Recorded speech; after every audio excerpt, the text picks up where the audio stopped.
Hello दोस्तों, फिर से स्वागत है आपका मेरी एक नई वीडियो में। तो आज है हमारी इंटर्नशिप ट्रेनिंग का 5th डे और आज हमने सीखा लेमिनार एयर फ्लो और एलवीपीसी। लेमिनार एयर फ्लो क्या होता है और एलवीपीसी क्या होता है। लेमिनार एयर फ्लो में ये होता है कि वो एयरबोर्न कंटामिनेशन को कम करता है और टर्बुलेंस को मिनिमाइज़ करता है। एलवीपीसी के ऊपर लगा होता है और इसमें 3 बटन होते हैं। ऑन ऑफ का होता है लेमिनार एयर फ्लो का, और विजिबल लाइट का होता ऑन ऑफ का, और अल्ट्रा यूवी लाइट का होता ऑन ऑफ का। और जो इसमें एलवीपीसी मशीन रखी होती है उसमें क्या होता है, एलवीपीसी में जैसे कोई सैंपल है, सैंपल रखते हैं हम इसमें, पार्टिकल साइज का पता करते हैं इसमें कि इसमें इसमें पार्टिकल साइज की वैल्यू दी जाती है। और एक तरफ स्क्रीन में एक तरफ पार्टिकल साइज की वैल्यू दी जाती है और एक तरफ नंबर ऑफ पार्टिकल शो होते हैं जब हम सैंपल रखते या स्टेराइल वाटर रखते। और जब हम उसमें स्टेराइल वाटर रखते हैं तो उसमें जो हमारे 10 माइक्रोमीटर के पार्टिकल्स होते हैं, वैल्यू तो इसकी काफ़ी होती है, जैसे जैसे 3 होती, 5 होती माइक्रोमीटर में, 3, 5, 7, 10, 15, 20, 25, 30। और फिर मेनली हमको 10 माइक्रोमीटर के पार्टिकल्स देखने होते हैं। तो जो हमारा स्टेराइल वाटर होता है उसमें मैक्सिमम वैल्यू होती है कि इसमें 3 से ज़्यादा नहीं होने चाहिए 10 माइक्रोमीटर के पार्टिकल स्टेराइल वाटर में। और जो हमारा सैंपल, जब हम उसमें सैंपल रखते हैं तो सैंपल में नहीं होने चाहिए 1500 से ज़्यादा 10 माइक्रोमीटर के पार्टिकल्स। अगर उससे ज़्यादा होंगे तो उसमें माइक्रोब्स की ग्रोथ होने के चांसेस रहते हैं और वो सॉल्यूशन या सैंपल सही नहीं होता। और लेमिनार एयर फ्लो में एक मीटर भी होता है जिसमें हमको प्रेशर रखना होता है 7 से 15 प्रेशर रखना होता है 7 से 15 माइक्रोमीटर ऑफ डब्ल्यू। और उसके बाद देखा हमने digital vernier caliper. Digital vernier calipers में हम लोग क्या करते हैं, एक इक्विपमेंट होता है जैसे हथौड़े के टाइप का या कुछ भी बोल, हाँ हथौड़े टाइप का मान लो, और आगे से उसमें 2 तरीके के इस तरीके से होते हैं ऐसे। तो जैसे उसमें से हम क्या करते हैं, बाइल्स की मेजरमेंट करते। जैसे बाइल्स की बॉडी का डायमीटर देखते, नेक का आउटर देखते ना, नेक का इनर वो मेजरमेंट करते मिलीमीटर में। और नेक का जो वो होता है ना, क्या बोलते हैं, नेक रिंग की हाइट देखते हैं, वाइल्स की बात कर रहे हैं हम। तो हाँ, यही सब देखते हो। उसमें क्या होता है कि जो वो वर्नियर कैलिपर्स होता है ना डिजिटल, उसमें यहाँ पे एक पहिया टाइप का लगा रहता है। तो उससे हम लोग ऐसे ऐसे करो तो वो इस तरीके से खुलते जाता है। फिर हम लोग वायर्स को आसानी से इसमें फिट करके ऑटोमेटिक यहाँ पे, क्योंकि वो डिजिटल है तो उसकी वैल्यू यहाँ पे लिखी हुई आ जाती है कि कितना मिलीमीटर इसका डायमीटर है, इस तरीके से उसको देखा। और फिर उसके बाद हमने देखा एलओडी ओवन में हम लोग क्या करते, बेसिकली मैं क्वालिटी कंट्रोल में हूँ तो और WFI का काम चलता है हमारे यहाँ पे, WFI। और वो ड्रग भी WFI की होती है।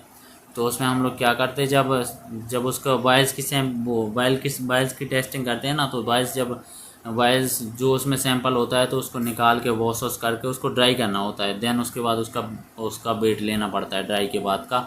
और जब फुल होता है उसमें, जब कोई ड्रग रहती है उसका भी वेट लेना पड़ता है और खाली का भी वेट लेना पड़ता है। तो खाली का वेट लेने के लिए उसको ड्राई करना पड़ता है, और ड्राई करने के लिए उसको हम लोग एलओडी में रखते हैं।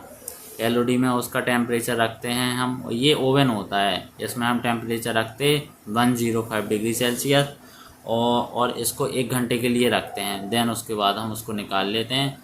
और जब तक थोड़ी देर और जो इसकी ट्रे होती है ना उसमें एल्यूमिनियम फॉयल लगा देते। देन उसके बाद रखते हैं हम उसमें बाइल्स अपनी, और फिर उसको थोड़ी देर तक रखते हैं, मतलब दूर दूर रख देते बॉटलों को, जिससे जल्दी से वो ठंडी हो जाए और हम आसानी से उसको मेजर कर लें या उसका वेट चेक कर लें कि कितना है। और फिर प्रिंट आउट निकाल के जो उसमें सिस्टम वाला काम होता है फिर वो करते। और अब मैं मिलाऊंगा आपको अपने दोस्त सोहन से, उनने क्या क्या सीखा। तो अभी सोहन आने वाले हैं, वो हैं प्रोडक्शन में। और आज हम लोगों का, हाँ, मेरा QC में 5th डे था और उनका प्रोडक्शन में। तो अब मैं मिलवा रहा हूँ आपको अपने दोस्त सोहन से। हेलो दोस्तों, जैसे कि आज मेरा प्रोडक्शन का 5 डे था, तो आज सर ने मुझे पूरे प्रोडक्शन में जितनी मशीनें होती हैं उनके बारे में बताया, और कैसे हमारी लेबलिंग होती है, फिलिंग होती है, और इसके बारे में भी बताया।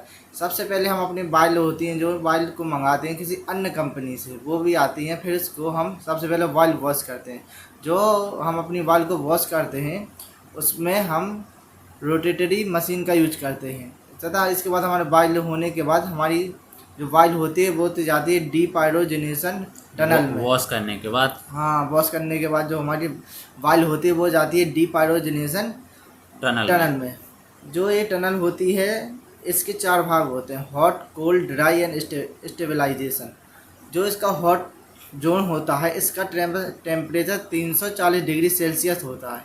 जो इसमें कन्वेयर बेल्ट लगी होती है वो स्टेनलेस स्टील की बनी होती है, और जो ये कन्वेयर बेल्ट है जब ये इसको 310 डिग्री सेल्सियस टेम्परेचर मिलता है तब ये जाके स्टार्ट होती है। अगर 305 डिग्री सेल्सियस या 300 डिग्री सेल्सियस रहेगा तो ये कन्वेयर बेल्ट रोटेट नहीं करेगी।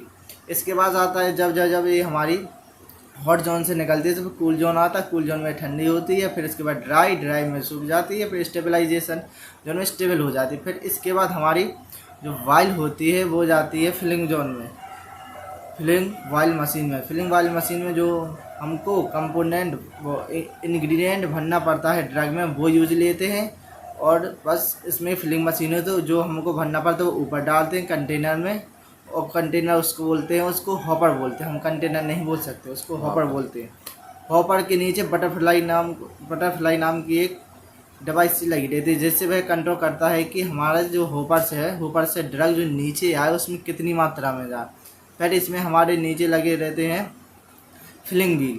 ये फिलिंग व्हील होते जो क्लॉकवाइज घूमते हैं तथा और इसमें पिस्टन लगी होती है। पिस्टन का मेन कार्य होता है कि ड्रग को वाइल में अपने मतलब जितना उसमें सेट किया होता है उतनी ही ड्रग जाए, और इसमें हम नाइट्रोजन गैस भी मिलाते हैं। और फिर जब इसके बाद हमारी फिल हो जाती है तो इसमें आगे हमारी सीलिंग मशीन में जाता है। सीलिंग मशीन में हमारे जाने से जैसे ही जाती है उसमें रबर लगती है। फिर इसके बाद एल्युमिनियम स्टील की एक प्लेट होती है सील।